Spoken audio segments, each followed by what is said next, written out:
Chapter 13. Everything but the kitchen sink. Many people ask which therapies or treatments we tried, and which were the most successful. The answer is, we tried just about anything that had a promise at all for the twins' particular issues. Many of these were at great cost with no discernible benefit.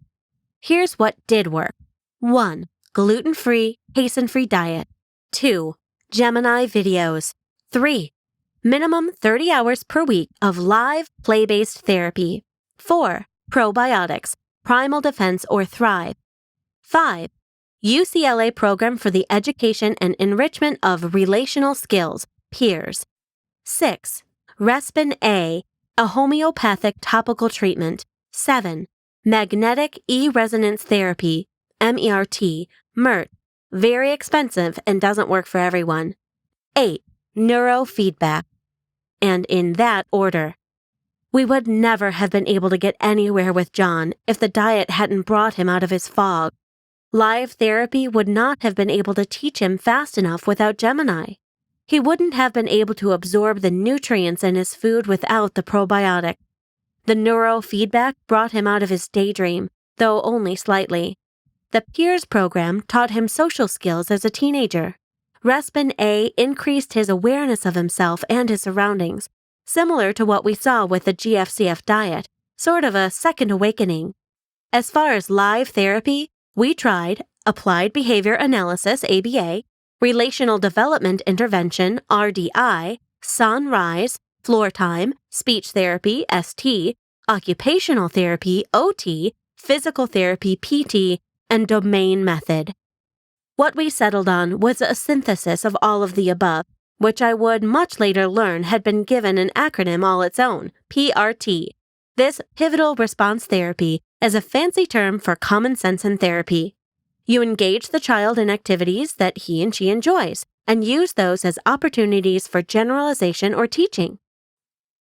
We combined the live PRT with video modeling therapy.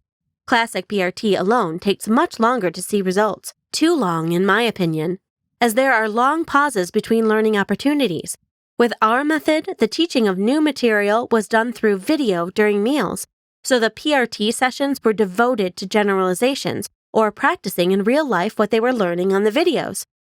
During the years the twins were in daily therapy, Fridays were the only time we did discrete trial training, DTT, which is traditional table time therapy with flashcards. That was the day the twins were tested both receptively and expressively on the video content they'd been learning. Friday was always an exciting day, and I would wait eagerly to hear the results of the assessments. I was never disappointed. The twins were learning 80 to 90% of their curriculum, so between 20 and 40 new words per week, and generalizing everything. Even at this, before unheard of speed of learning, John didn't catch up to his peers until he was 8 years old. I often cringe when I hear the metrics for most individualized education programs or IEPs, the educational plans that schools create for children with special needs. I have rarely found them to include realistic goals for achieving communicative parity with peers. Corey Valley used to call our home the Incredible Changing Program, as she had never seen a child learn so quickly, especially one who had only recently been making no gains for months. Discrete video modeling, DVM, is the only method I know that can teach fast enough to make catching up to peers a reality for many children, especially when considering the low cost. The last therapy we tried was Magnetic E-resonance therapy, MERT, and it was done when John was 18 years old. It cost a fortune, and by the company's own admission, it has not shown positive results with everyone. By that time, John didn't need much more therapy. But after listening to one of the lead doctors from a prestigious medical center in Los Angeles speak about both the founder and the technology of MERT in the most glowing terms possible, I wanted to see for myself. After John's first week, the difference was noticeable. So noticeable, in fact, that I mistook him for his brother when I heard him speaking from the next room. He was chatty, and the inflection in his speech was completely typical. That being said, after trying MERT for an entire month, we didn't see any additional improvement. The CEO of the MERT program was intrigued by our family history and he offered to give us all a free brain scan and assessment. These scans measure the combination and relationship of different brain wavelengths. Most people with autism have high theta wave activity, which is associated with dreaming, and this is exactly what John's scan showed. The presence of high theta waves reinforces the research that proves people on the autism spectrum have a dominant default network, or part of the brain used for daydreaming and dreaming. This is likely why they often have that lost in thought expression, which is the same expression that any typical person has when they daydream. It is also why Gemini is more effective than live therapy for direct instruction. Through the unique filming method, Gemini appears to wake the viewer up, to teach them in the active part of the brain. Research has shown that even adults on the autism spectrum who had a lifelong inability to remember what they learned were able to retain mastery of information months later when taught through Gemini.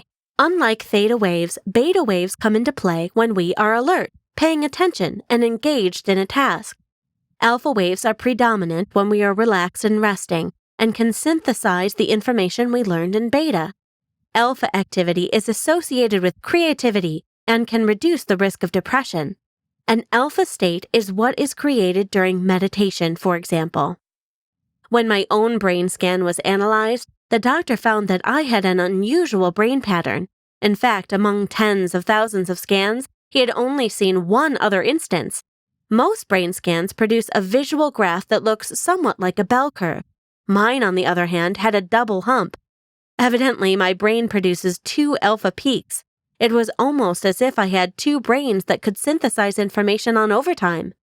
It wasn't that I could learn faster, but that I had more brain space dedicated to using the information that I'd learned. This explained quite a lot. My whole life, I have been able to estimate calculations without working out the problem. It had even become sort of a joke with Brian and me. I would estimate building costs, square feet, mortgage costs, just about anything to do with numbers, in seconds. When we were first married, he would say, "No, that can't be right." Take out his calculator and find the exact number. I was always within 3%. As the years went on, he stopped trying to verify my guesses. He didn't understand my facility because I am not that great at math. I must do a problem several times to get the same answer twice. My husband, who is a math whiz, would probably whoop the pants off me in a real math test. This ability doesn't have anything to do with my active brain. I used to tell him that I just feel the answer. It is like that with all problem solving for me. I just feel the solution, and if it doesn't come to mind immediately, I get into the bathtub and wait for it to come. I must admit, my life has produced a lot of opportunities for crafting solutions, and I have spent a lot of time in the bathtub. A few months after we had these scans, my husband called, very excited. He said that, just by chance, he had been introduced to another double alpha. Evidently, she was so much like me that it was uncanny. She and I did meet, and yes, we are very alike. And she, too, has this unusual capacity for estimating numbers. We both have an intensity that can be a bit unnerving to more docile types. In fact, I think the two of us together are a bit much for any one room. Our husband teased us that they need to start a double alpha support group, but that they would be the only ones in it. I do believe that MERT gave John some extra little push. It may have been slight, but it was enough to get him to the next level. And there isn't another level now. He is truly more functional than most typically developed people. He has a great job and is a stellar employee. He gets high marks in university and loves his classes. He has friends with whom he goes to movies and events or just hangs out. He is universally loved, and I constantly hear from people in the community what a fine young man he is. And almost none of these people even know that he was once diagnosed with autism. Both twins grew to have a faculty and love of language. Lucy is finishing her electrical engineering degree. John studied in France and even created his own language using cognates from 27 existing languages, including Kosa Klik. Of course, we tried a lot of things that didn't work, and there are many more treatments du jour out there now that I haven't tried. Swimming with dolphins, secretin, magnet therapy, and more vitamins than I can remember. didn't move the needle in any significant way. Not that these therapies haven't been useful for others, they just didn't show results that would justify the expense with my own kiddos. With money and time being two very scarce resources, I would advise starting with a GFCF diet and Gemini, and then move on from there as resources permit. Be careful. If you try to catch every wave in a set, you risk missing the biggest one.